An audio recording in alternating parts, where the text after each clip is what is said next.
Dear children, welcome you all to teleteaching program of EduSat. Today, we will know about the poem No Men Are Foreign.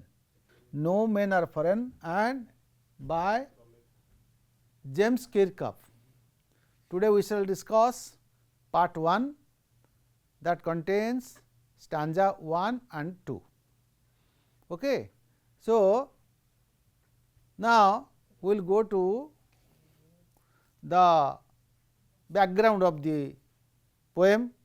We will know some important points about the poet, then what is the theme of the poem, and then we will come to the stanza, then we will explain, then we will do MCQ question answer, then comprehension question answer.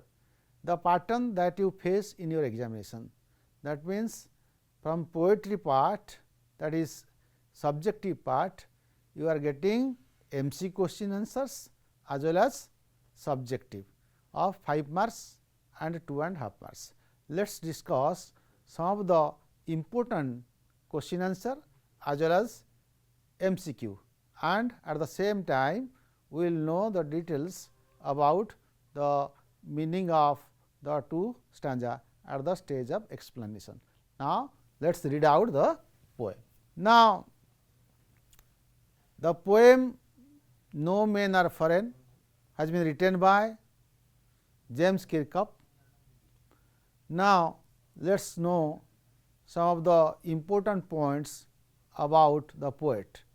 He was born at Robertson, South Shields, Durham on 23rd April 1918. Again I am repeating, he was born at Robertson, South Shields, Durham on 23rd April 1918, and you are also getting important MCQ points from this part, that is when something was given about the poet, you are also getting some of the questions from that part of the poet's information. Okay. Then he is a very well known poet, translator and a travel writer. That means, wherever goes he writes something. Then he won the Atlantic Award for Literature in 1950. He was awardee. He was an awardee, that is Atlantic Award for what? For literature in 1950. You just remember. Then he died on 10th May 2009. This is all about the important information about the poet. Okay. After that, let us read the poem.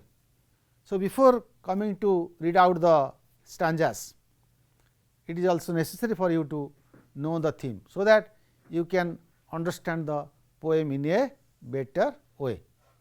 So, the poet says, the poet claims, and the poet wants to say or highlights the fact that all men are equal. All men means all men who live in the entire world, all are equal, the poet claims. Though men are separated by political boundaries, language and their attires with dress, there is no difference among them. The poet says that they may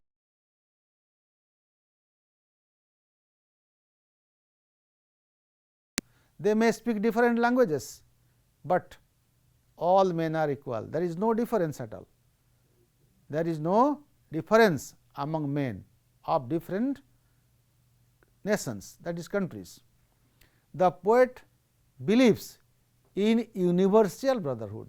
That means, he is in favor of universal brotherhood. He does not want to differentiate man from man. So, he believes in universal brotherhood. All the people of this world are brothers and sisters.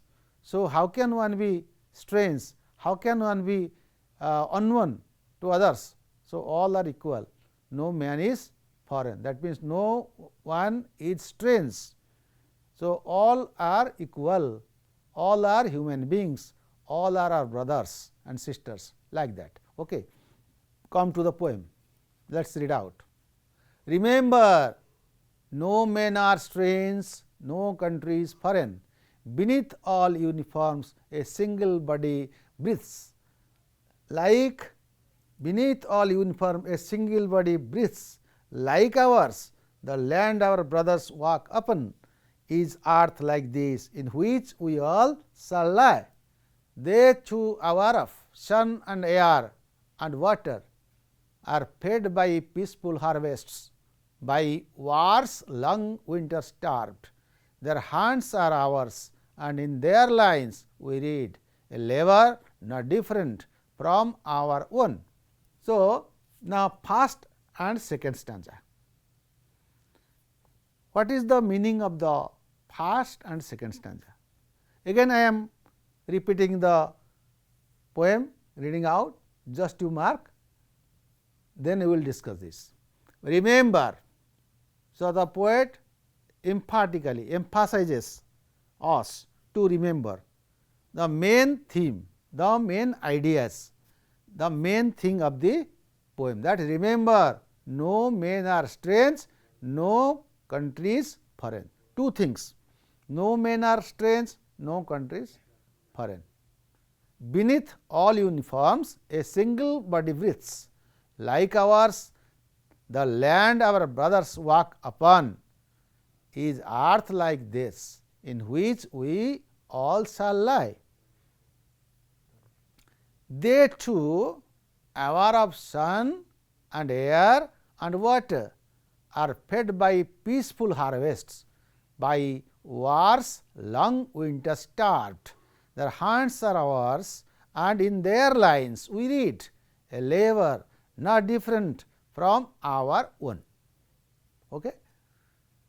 Though people in different countries, people in different nations wear or put on different uniforms, different dresses, their dress may be different, they walk on the same earth, though they wear different dresses, they show different culture, they live in different places of the world, but they are using the same earth, they are walking upon the same earth, that means the same planet. We are all, the entire people of the world are living on the same planet. The planet is our earth, our mother earth. We are the sons and daughters of our mother earth. They are buried in the same earth. So, all the people of the world take bath, then they pass their life, and time comes when they meet, they are buried in the same earth as we do after death. Thus, all men are equal. Why should we claim that all men are equal? Because these are the things, they live in the same earth, all people live in the same earth, we use the same earth, we walk upon the same earth, we also die and buried in the same earth. Thus, all men are equal. The second stanza highlights how the people of different countries enjoy the blessing of the sun, air and water. So, when we get rainfall in India or in Japan or the people of China, they are also getting the same rain as we get. So, the entire people of the all over the world are getting the same rain. There is no difference. There is no difference in rain of China and rain of England or rain of America or rain of India. So, all are enjoying the blessing of rain, same rain. So, all are being benefited by the water of the rain. So, we are also using the air, the same air all over the country, the people are breathing in the same air, breathing out the same air or gas. So, there is no difference, they are not breathing in different air and we are not breathing another type of air, we are breathing the same air. So, we are also using the same water, the color of the water also same, the color of the water is not different in America or in England or in other western countries.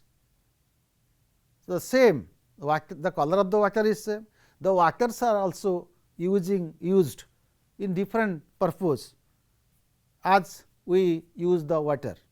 They are also fed by peaceful harvest. That means, whenever there is no war time, we are living in a very peaceful manner, we are cultivating our land, we are producing grains and corns, and after harvesting we are using the corns and grains as our foodstuffs and we are also living on that grains. That is peaceful harvest, that is peacefully, we are not disturbed except the natural calamities, but the war time is artificial calamities that spoils the peace of life, that destroys the atmosphere, our loving planet is polluted by the war. So, the poet highlights what was the peaceful harvest and what is the trouble period. So, peaceful harvest is only possible if the nations do not have enmity and they do not enter into the combat or war among each other. So, this is peaceful harvest time. That means, only peaceful harvest is possible when the individual nations are enjoying their life without any enmity and without entering, without quarreling, without combating with each other. Only peaceful harvest is possible and that ultimately provides food for our survival. Okay. But the trouble, what I told you now, but the troubles caused by war. So, war time always creates trouble for human beings. Not only human beings are the prey of the death king, but the surroundings, the atmosphere, everything is polluted. So, the war time snatches away their peace, there means the people's peace. Those are living peacefully, now when war time came, all are in trouble, peace of mind is destroyed.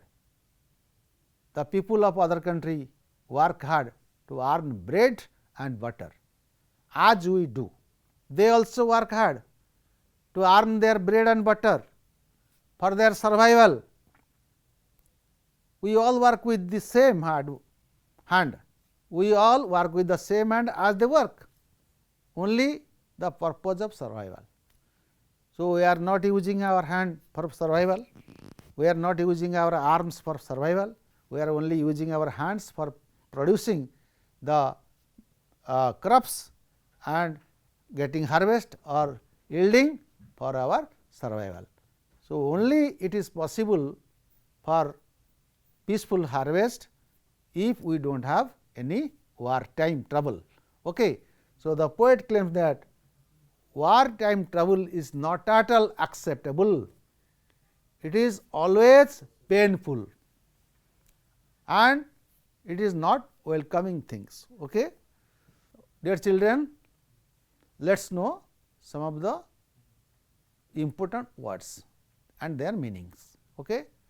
Strange, that we do not know, that is unfamiliar or unknown.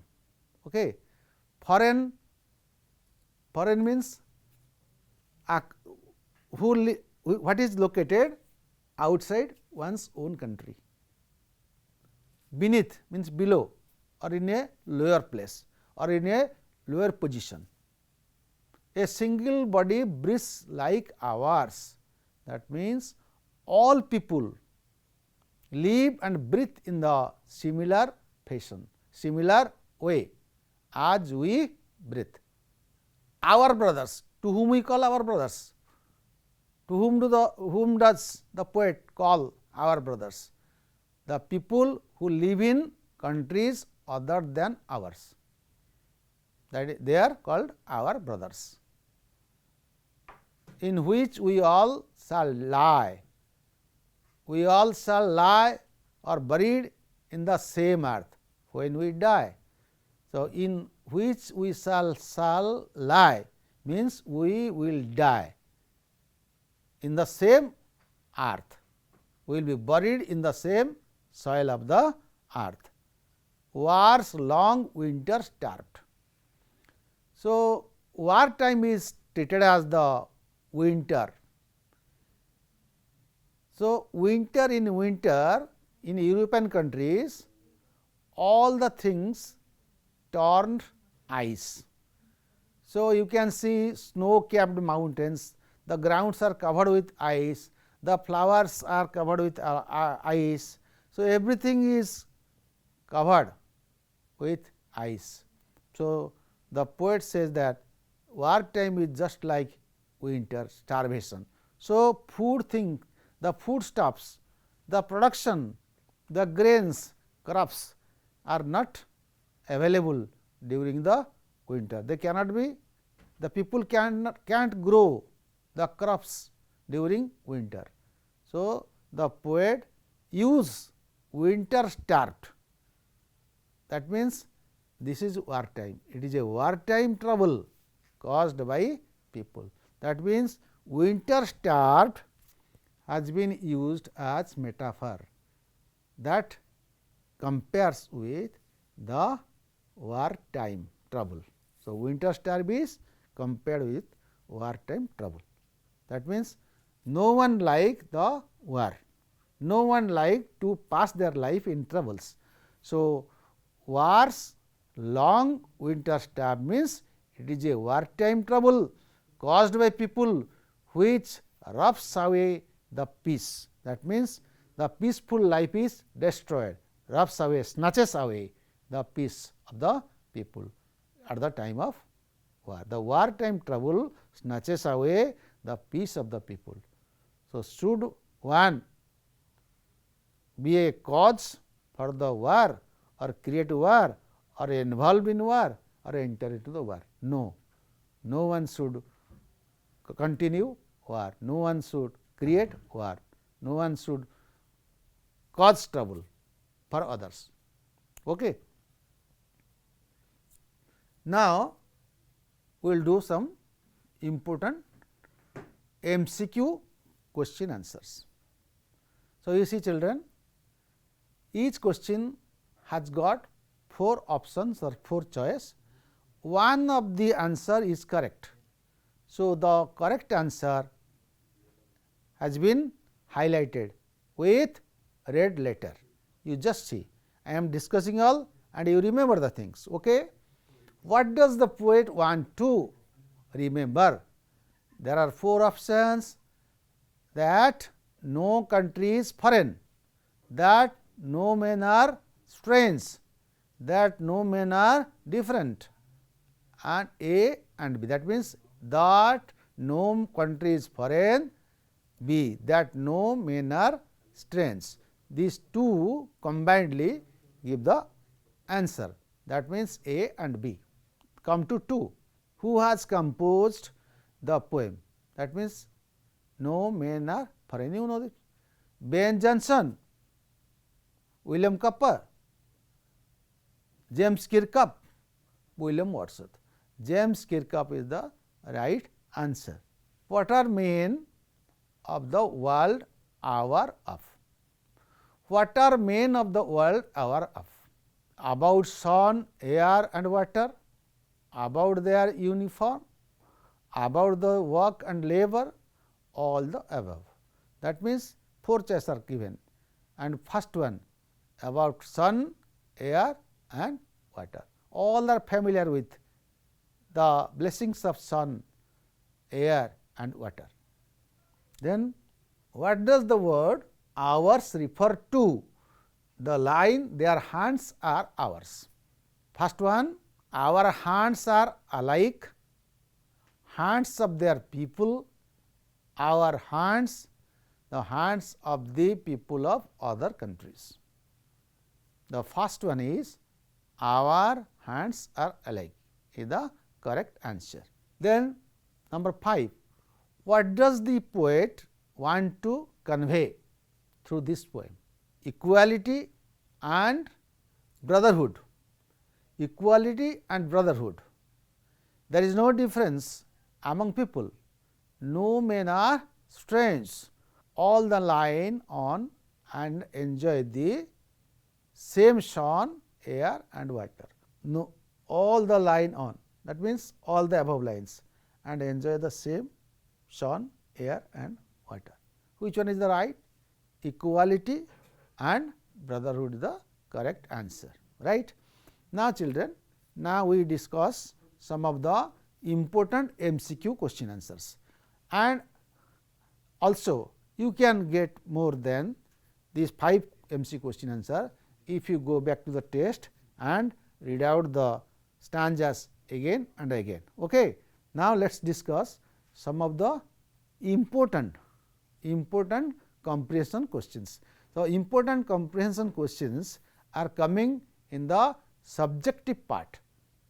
Okay. You are asked to answer the question in about 50 words, or that 50 words carries 5 marks, and you are also asked to answer some very short question that is carrying 2.5 marks. Then you can write the answer in 1 or 2 sentences. Let us discuss the important comprehension questions.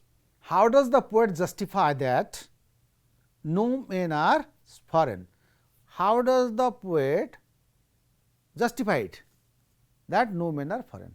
What points he gives that everybody, everyone will accept that no men are foreign. Okay. The poet says that whom we call strangers use the same sun, air and water as we do. They get food and crops from the field as we do. When there is war, they too have to face hardship and die due to starvation. Thus, there is nothing to be called strange or foreign. Okay. Then how does James Kirchhoff claim that no country and no man is foreign? So, according to the poet, beneath all uniform a single body breathes, which is same in every way like ours. According to the poet, beneath all uniform a single body breathes, which is same in every way like ours. We may have different place of living, we may have different place of living, but we walk upon the same earth and will bury in the same earth after death. So, we are all equal, there is no difference. So, the poet says the two important things. Now, children, today what we did?